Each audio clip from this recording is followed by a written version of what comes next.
शांति। आज प्यारे बाबा की 5 तारीख के महावाक्य हैं।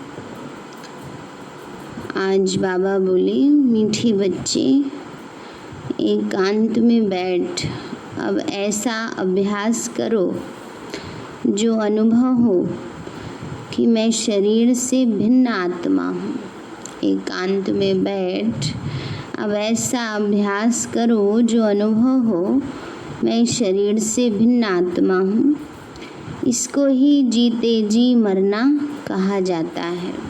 बाबा कहते हैं इसको ही जीते जी मरना कहा जाता है। प्रश्न है, एकांत का अर्थ क्या है? एकांत में बैठ तुमको कौन सा अनुभव करना है? बाबा बोले, एकांत का अर्थ है कि एक की याद में इस शरीर का अंत हो, अर्थात एकांत में बैठ ऐसा अनुभव करो कि मैं आत्मा इस शरीर मन चमड़ी को छोड़ बाप के पास जाती हूँ।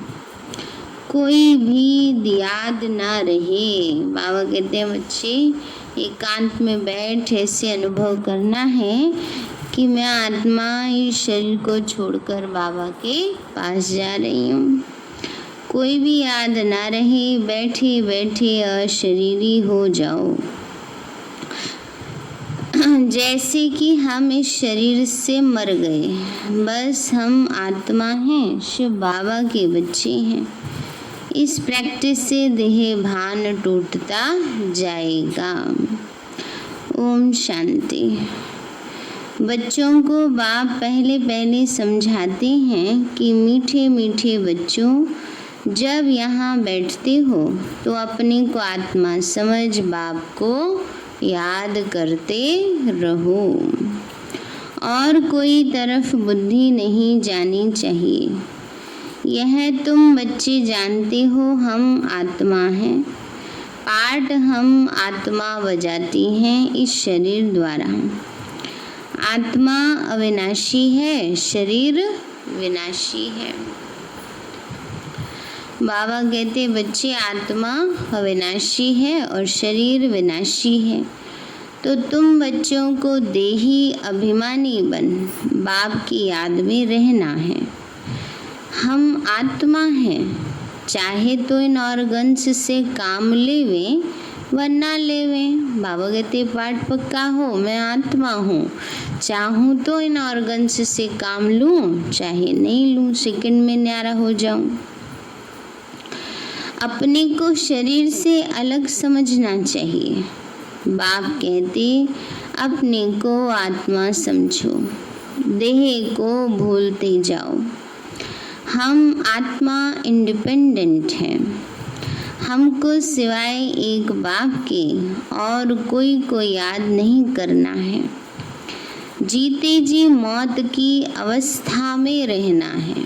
मृत्यु हो जाती है तो देह से अलग हो जाती है आत्मा। तो बाबा कहते जीते जी उस अवस्था में रहना है जैसे मैं देह से न्यारी हूँ आत्मा। बाबा कहते बच्चे हम आत्मा का योग रहना अब बाप के साथ, बाकी तो दुनिया से घर से मर गई। कहते हैं आप मुए मर गई दुनिया, अब जीते जी तुमको मरना है। हम आत्मा शिव बाबा के बच्चे हैं। शरीर का भान उड़ाते रहना चाहिए। बाबा कहते अपने को आत्मा समझो और मुझे याद करो। शरीर का भान छोड़ो। यह पुराना शरीर है, पुरानी चीज को छोड़ा जाता है ना, तो अपने को अशरीरी समझो। अभी तुमको बाप को याद करते करते बाप के पास जाना है। ऐसे करते करते फिर तुमको आदत पड़ जाएगी। अभी तो तुमको घर जाना है, फिर इस पुरानी दुनिया को याद क्यों करें। एकांत में बैठ ऐसे अपने साथ मेहनत करनी है। भक्ति मार्ग में भी कोठरी में अंदर बैठ माला फेरते पूजा करते। तुम भी एकांत में बैठ यह कोशिश करो तो आदत पड़ जाएगी। बाबा ने कहा भक्ति में क्या करते हैं, जिनको अच्छी तपस्या करनी होती है एकांत में चले जाते हैं। ऐसे ही बाबा कहते हैं तुम भी चलते फिरते ये पुरुषार्थ करो कि मैं आत्मा देह से न्यारी हूँ। तो बाबा कहते हैं एकांत में बैठ ऐसे अपने साथ मेहनत करनी है तो आदत पड़ जाएगी। तुमको मुख से कुछ भी बोलना नहीं है, इसमें बुद्धि की बात है। शिव बाबा तो है सिखलाने वाला, उनको तो पुरुषार्थ नहीं करना है। यह बाबा पुरुषार्थ करते हैं, वह फिर तुम बच्चों को भी समझाते हैं। जितना हो सके ऐसे बैठकर विचार करो। बाबा कहते ब्रह्मा बाबा पुरुषार्थ करते हैं। बाबा कहते अभी हमको जाना है अपने घर, इस शरीर को तो यहाँ छोड़ना है। बाप को याद करने से ही विकर्म विनाश होंगे और आयु भी बढ़ेगी। अंदर यह चिंतन चलना चाहिए। बाबा कहते हैं क्या होना चाहिए, अंदर चिंतन चलना चाहिए कि मैं आत्मा देह से न्यारी हूँ। बाहर से कुछ भी बोलना नहीं है। भक्ति मार्ग में भी ब्रह्म तत्व को या कोई शिव को भी याद करते, परंतु वह याद कोई यथार्थ नहीं। बाप का परिचय ही नहीं तो याद कैसे करें। तुमको अब बाप का परिचय मिला है। सवेरे सवेरे उठकर एकांत में ऐसे अपने साथ बातें करते रहो। बाबा कहते हैं सवेरे सवेरे उठ के क्या करो, एकांत में अपने साथ बातें करते रहो। कि सबने संजय भाई की सवेरे सवेरे उठ के कितने बजे, 5 बजे हैं? अच्छा, कितने बजे के कृष्णा भाई?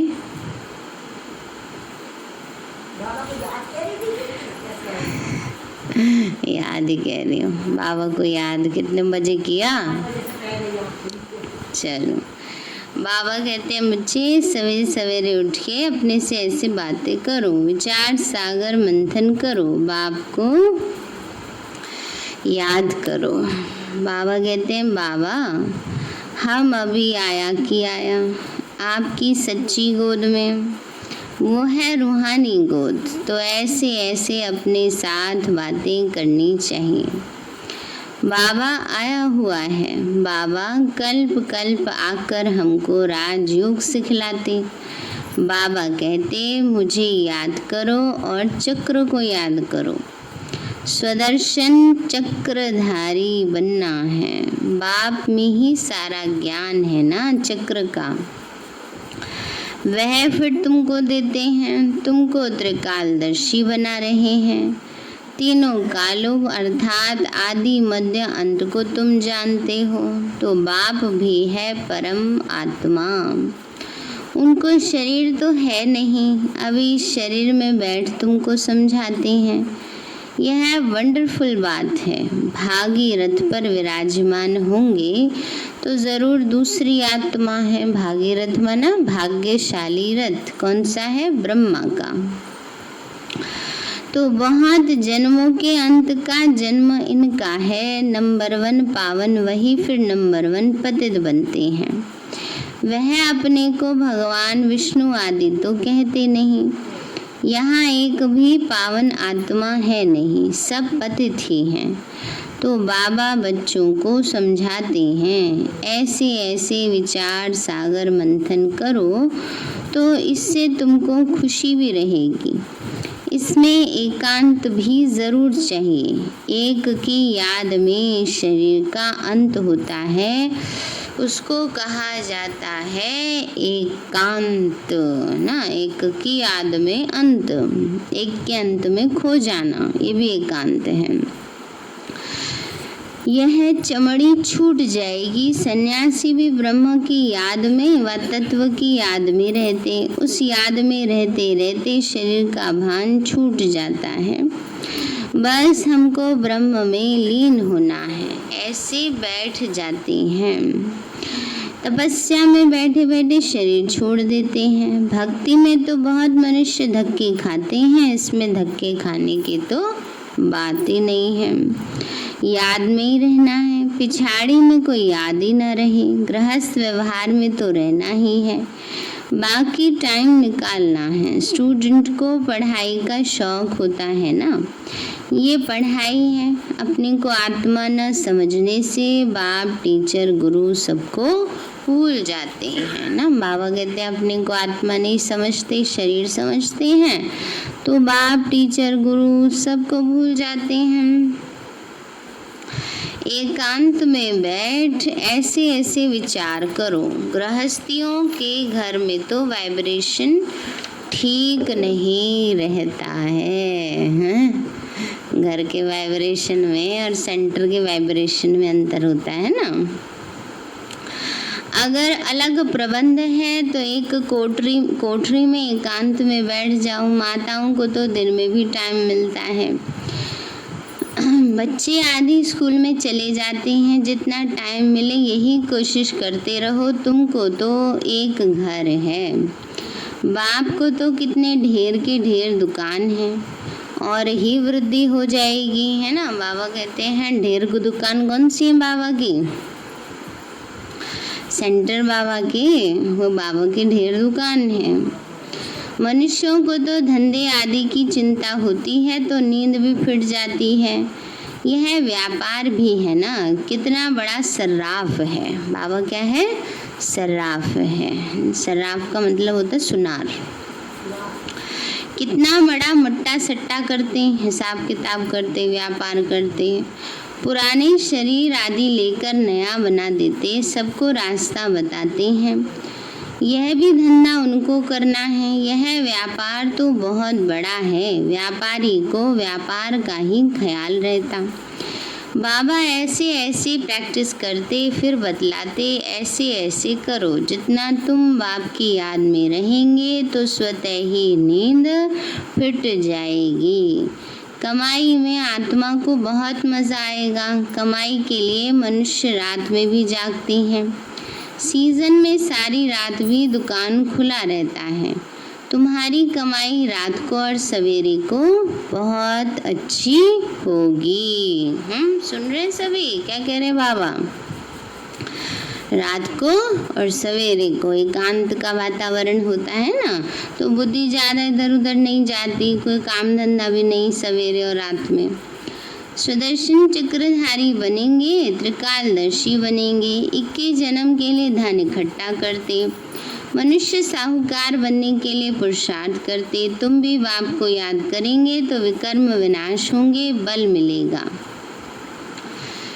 याद की यात्रा पर ही नहीं रहेंगे तो बहुत घाटा पड़ जाएगा, क्योंकि सिर पर पापों का बोझा बहुत है।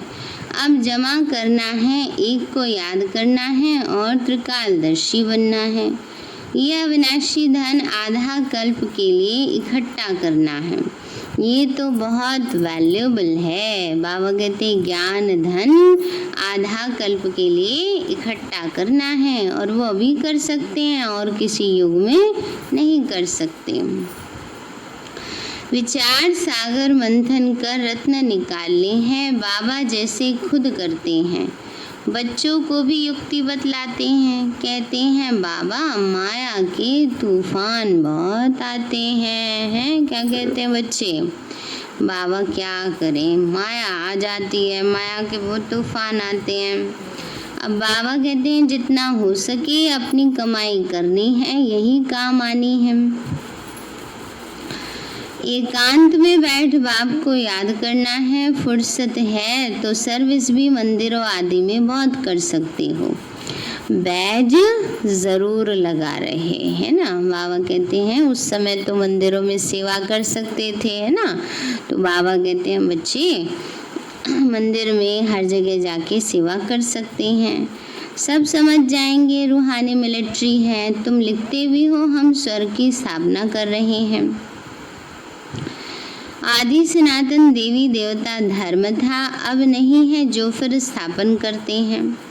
यह लक्ष्मी नारायण एम ऑब्जेक्ट है ना। कोई समय यह ट्रांसलाइट का चित्र बैटरी सहित उठाकर परिक्रमा देंगे और सबको कहेंगे कि यह राज्य हम स्थापन कर रहे हैं। यह चित्र सबसे फर्स्ट क्लास है। कौन सा चित्र? लक्ष्मी नारायण का लक्ष्य है ना उसमें। बाबा कहते हैं यह चित्र बहुत नामी ग्रामी हो जाएगा। लक्ष्मी नारायण सिर्फ एक तो नहीं थे, उनकी राजधानी में थी। यह स्वराज्य स्थापन कर रहे हैं। अब बाबा कहते हैं मन मना भव। बाप को याद करो तो विकर्म विनाश होंगे। बाबा कहते हैं हम गीता का सप्ताह, बाबा ने कहा बाप को याद करेंगे तो विकर्म विनाश होंगे। कहते हैं हम गीता का सप्ताह मनाएंगे। यह सब प्लान कल्प पहले माफिक बन रहे हैं। परिक्रमा में यह चित्र लेना पड़े, इसको देखकर सब खुश होंगे। तुम कहेंगे बाप को और वर्षे को याद करो, मन मना भव। यह गीता के अक्षर है ना। भगवान शिव बाबा है, वह कहते हैं मुझे याद करो तो विकर्म विनाश हो।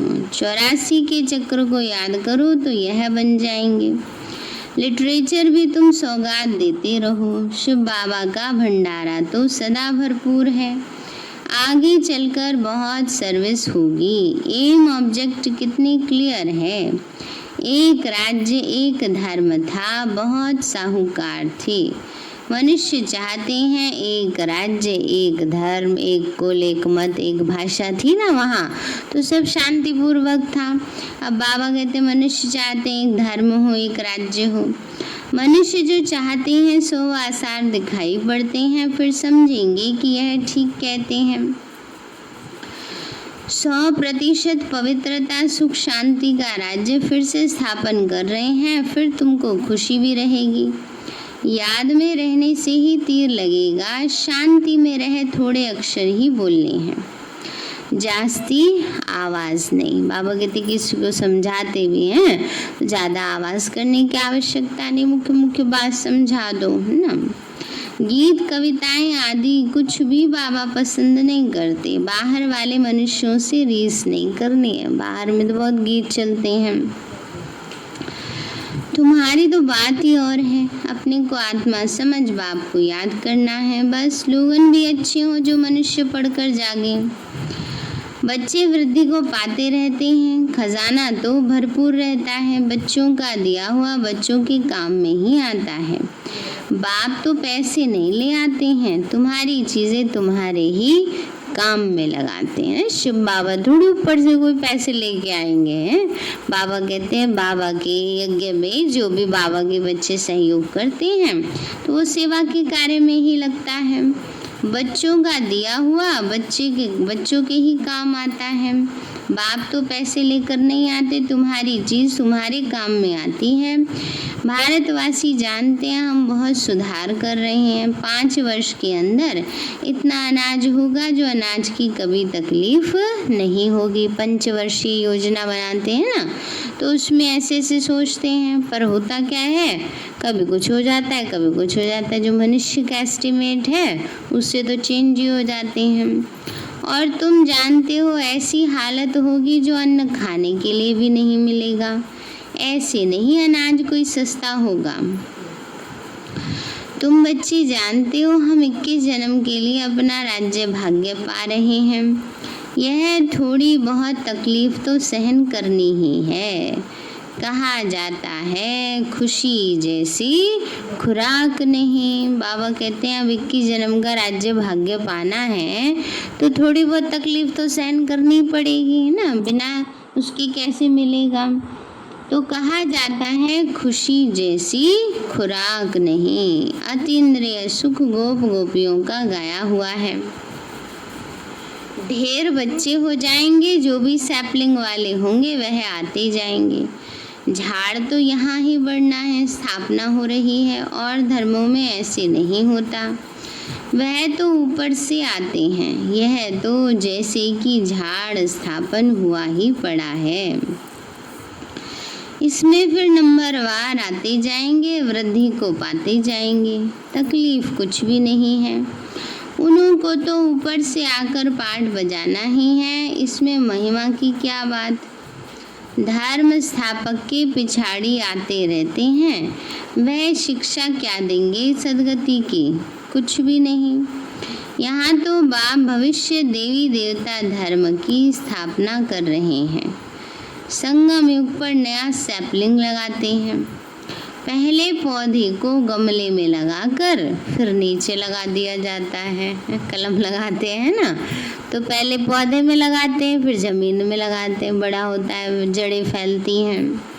तो बाबा भी कहता है बच्चे अभी संगम के गमले में लगाया है पौधा, है ना, फिर क्या होगा, सतयुग, धीरे धीरे सतयुग आएगा, नीचे धरती में शाखाएं फैलती जाएंगी। हैं बाबा सब तरह की नॉलेज देते, देखो, है ना। तो बाबा कहते बच्चे वृद्धि होती जाती है, तुम भी अब पौधा लगा रहे हो, फिर सतयुग में वृद्धि को पाए राज्य भाग्य पाएंगे।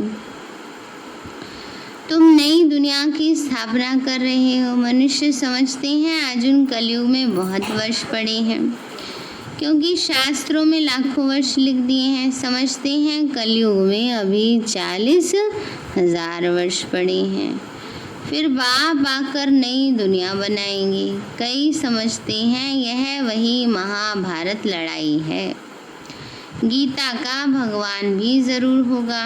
तुम बतलाते हो कृष्ण तो था नहीं। कौन है गीता का भगवान? शिव बाबा। तो बाबा कहते हैं बच्चे, बाबा ने समझाया है कृष्ण तो 84 जन्म लेते हैं, एक फीचर्स ना मिले दूसरे से, माना इस जन्म की शक्ल अगले जन्म में नहीं मिल सकती। तो यहाँ फिर कृष्ण कैसे आएंगे? कोई भी इन बातों पर विचार नहीं करते। तुम समझते हो कृष्ण स्वर्ग का प्रिंस, वह फिर द्वापर में कहाँ से आएगा? इन लक्ष्मी नारायण के चित्र को देखने से ही समझ में आ जाता है। शिव बाबा यह वर्षा दे रहे हैं। सतयुग की स्थापना करने वाला बाप ही है। यह गोला झाड़ आदि के चित्र कम थोड़े ही हैं। बाबा कहते हैं गोला झाड़ आदि के चित्र, इनमें भी बड़ी समझानी अच्छी, ये भी कम नहीं है। एक दिन तुम्हारे पास यह सब चित्र ट्रांसलाइट के बन जाएंगे। अभी तो देखो ना कितने तरह के चित्र बनते हैं, ट्रांसलाइट के भी बनते हैं, रेगजीन के भी बनते हैं, जैसी जहाँ लकड़ी के भी बनते हैं। तो बाबा कहते हैं जैसी जहाँ ज़रूरत होती, आवश्यकता होती, वैसे बनाते जाते हैं। फिर सब कहेंगे हमको ऐसे ही चित्र चाहिए। इन चित्रों से ही फिर विहंग मार्ग की सर्विस हो जाएगी। तुम्हारे पास बच्चे इतने आएंगे जो फुर्सत नहीं रहेगी, ढेर आएंगे, बहुत खुशी होगी। दिन प्रतिदिन तुम्हारा फोर्स बढ़ता जाएगा। ड्रामा अनुसार जो फूल बनने वाले होंगे उनको टच होगा। तुम बच्चों को ऐसे नहीं कहना पड़ेगा बाबा इनकी बुद्धि को टच करो। टच कोई बाबा थोड़ी करते हैं, समय पर आप ही टच होगा। बाबा कहते हैं ऐसे भी नहीं कहना चाहिए बाबा इनकी बुद्धि ठीक करो ना, टच करो इनको भी। बाबा कहते हैं जिसका पार्ट है उसको समय अनुसार अपने आप टच होगा। हाँ, शुभ भावना रखना हमारा कर्तव्य है। बाबा कहते हैं बच्चे बाप तो रास्ता बताएंगे ना। बहुत बच्चियां लिखती हैं बाबा हमारे पति की बुद्धि को टच करो। ऐसे सबकी बुद्धि को टच करेंगे फिर तो सब स्वर्ग में इकट्ठे हो जाएं। पढ़ाई की ही मेहनत है, तुम खुदाई खिदमतगार हो ना। सच्ची सच्ची बात बाबा पहले से ही बता देते हैं क्या क्या करना है। ऐसे चित्र ले जाने पड़ेंगे, सीढ़ी का भी ले जाना पड़े। ड्रामा अनुसार स्थापना तो होनी ही है। बाबा सर्विस के लिए जो डायरेक्शन देते हैं उस पर ध्यान देना है। बाबा कहते बैजेस किस्म किस्म के लाखों बनाओ, ट्रेन की टिकट लेकर 100 माइल तक सर्विस करके आओ। बाबा कहते ट्रेन की टिकट ले लो और फिर जाके सारी ट्रेन में सर्विस करके आओ, सेवा करके आओ, समझा के आओ, फिर उतर जाओ। एक डिब्बे से दूसरे और दूसरे से तीसरे हैं, बहुत सहज है। बच्चों को सर्विस का क्या होना चाहिए? शौक होना चाहिए। और अभी तो क्या करनी है? मनसा सेवा करनी है ना, क्योंकि अभी तो समय प्रमाण, वातावरण प्रमाण बाहर में सेवा करने का समय नहीं है, इसलिए बैठकर मनसा सेवा करो। अच्छा, मीठे मीठे माता पिता बाप दादा का याद प्यार और गुड मॉर्निंग। रूहानी बाप की रूहानी बच्चों को नमस्ते। रूहानी हम बच्चों की रूहानी माता पिता बाप दादा नमस्ते नमस्ते नमस्ते बाबा नमस्ते। धारणा के लिए मुख्य सार है, पहला पॉइंट, विचार सागर मंथन कर अच्छे अच्छे रतन निकालने हैं, कमाई जमा करनी है। ज्ञान रतन निकालने हैं, कमाई जमा करनी है। सच्चा सच्चा खुदाई खिदमतगार बन सेवा करनी है। सच्चा सच्चा खुदाई खिदमतगार बन सेवा करनी है। दूसरा पॉइंट है, पढ़ाई का बहुत शौक रखना है। जब भी समय मिले एकांत में चले जाना है। ऐसा अभ्यास हो जो जीते जी इस शरीर से मरे हुए हैं। इस स्टेज का अनुभव होता रहे। देह का भान भी भूल जाना है। वरदान दिया बाबा ने, भिन्नता को मिटाकर एकता लाने वाले सच्चे सेवाधारी भव। भिन्नता को मिटाकर एकता लाने वाले सच्चे सेवाधारी भव। बाबा बोले ब्राह्मण परिवार की विशेषता है अनेक होते भी एक। आपकी एकता द्वारा ही सारे विश्व में एक धर्म, एक राज्य की स्थापना होती है। इसलिए विशेष अटेंशन देकर भिन्नता को मिटाओ और एकता को लाओ, तब कहेंगे सच्चे सेवाधारी। सेवाधारी स्वयं प्रति नहीं लेकिन सेवा प्रति होते हैं। स्वयं का सब कुछ सेवा प्रति स्वाहा करते हैं। जैसे साकार बाप ने सेवा में हड्डियां भी स्वाहा की, ऐसे आपकी हर कर्मेंद्रियों द्वारा सेवा होती रहे। स्लोगन है, परमात्मा प्यार में खो जाओ तो दुखों की दुनिया भूल जाएगी। परमात्मा प्यार में खो जाओ तो क्या होगा? ये दुख की दुनिया भूल जाएगी। सारे मीठे बच्चे एकांत में बैठ अब ऐसा अभ्यास करो जो अनुभव हो कि मैं शरीर से भिन्न आत्मा हूँ। इसको ही जीते जी मरना कहा जाता है। प्रश्न है, एकांत का अर्थ क्या है? एकांत में बैठ तुमको कौन सा अनुभव करना है? बाबा बोले एकांत का अर्थ है एक की याद में एक शरीर का अंत हो, अर्थात एकांत में बैठ ऐसे अनुभव करो कि मैं आत्मा इस शरीर चमड़ी को छोड़ बाप के पास जाती हूँ। कोई भी याद न रहे, बैठे बैठे अशरीरी हो जाओ, जैसे कि हम इस शरीर से मर गए। बस हम आत्मा हैं, शिव बाबा के बच्चे हैं। इस प्रैक्टिस से देह भान टूटता जाएगा। अच्छा, ओम शांति। मीठे बाबा, आपने हमें सब कुछ दिया, आपका पदम गुणाभार शुक्रिया। प्यारे बाबा, आप हमें ज्ञान, गुण, शक्तियों, वरदानों और सद्बुद्धि से भरपूर करते हो। आपका बार बार शुक्रिया। मीठे बाबा, आपने मुझ आत्मा को, इस सेवा स्थान को, विश्व की सर्वात्माओं को निर्विघ्न बनाया। आपका बार बार शुक्रिया। प्रकृति के पांचों तत्वों का भी शुक्रिया। साइंस के साधनों का भी शुक्रिया, लौकिक अलौकिक परिवार का भी शुक्रिया। हे तन तुम्हारा भी शुक्रिया, विश्व की सर्वात्माओं का और ब्रह्मांड की सारी शक्तियों का सब प्रकार का सहयोग देने के लिए शुक्रिया। मीठे बाबा, मुझ आत्मा ने जाने अनजाने में जिन भी आत्माओं को मनसा वाचा कर्मणा दुख दिया है, मैं उन सभी से क्षमा चाहती हूँ। मुझे क्षमादान दिलाओ। और जिन आत्माओं ने मुझे दुख दिया है, विघ्न रूप बने हैं, मैं उन सभी को दिल से क्षमा करती हूँ। सबका कल्याण हो, सबको सुख शांति सद्बुद्धि मिले